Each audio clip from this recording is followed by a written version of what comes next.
It's a big no on the GTO.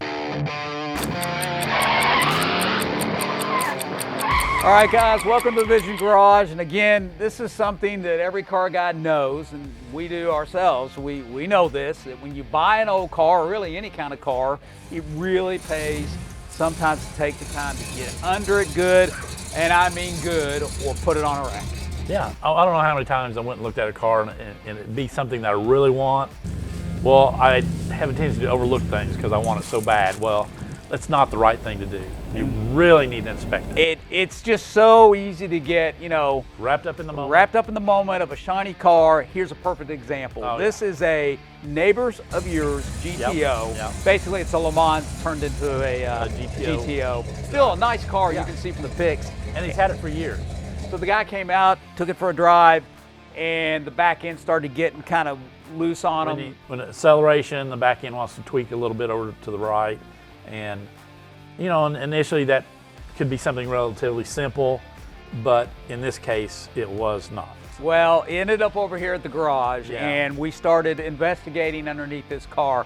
And man, unfortunately, this car is going to need a lot of work. A lot of work. A lot more than anybody thought, and even us until we got it on the rack.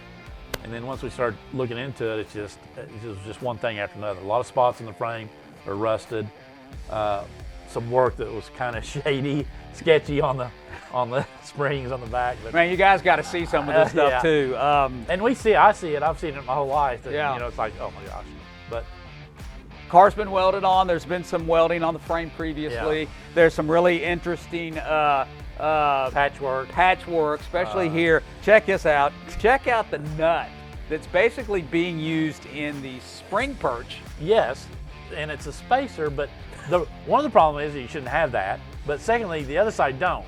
So one side is setting higher than the other. So they offset it by putting in this extremely large nut that looks like it came off some industrial type of setting. Yeah. And these are the type of things that we have found underneath this car. We found floor rot, the mounting points where the seats go are bad. Yeah. And you can see here, check this out. Oh, the separation, there's a member that goes in the rear frame from side to side to connect the frame in the back. Well, one side is kind of completely unattached from the frame, and it's about a ½ inch, which is a lot in frame separation. And I think that's where a lot of the wiggle in the rear end was coming from, is at that point there. But again, you can just go up and down this car. Suspension, original suspension. A lot of this stuff is, it's 60 plus years old. Yeah, it's just a car that's going to need a lot of loving. Lots of leaks, lots of drips, and some of the stuff you'd see if you just kind of quickly crawled under it. But a lot of the separation in the cross member frame, and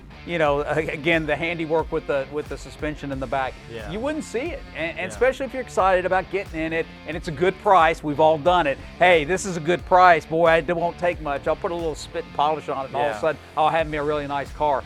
This car probably would cost more to replace these parts than the original, you paid for. And I mean, this is one of those situations where the owner's going to have to make a serious decision on how much money he wants to invest in a car like this. Really, first, just to make it safe. This car's not drivable right now. I mean, there's the main thing is the frame. It's very dangerous to be on the road, but that alone is going to be very costly.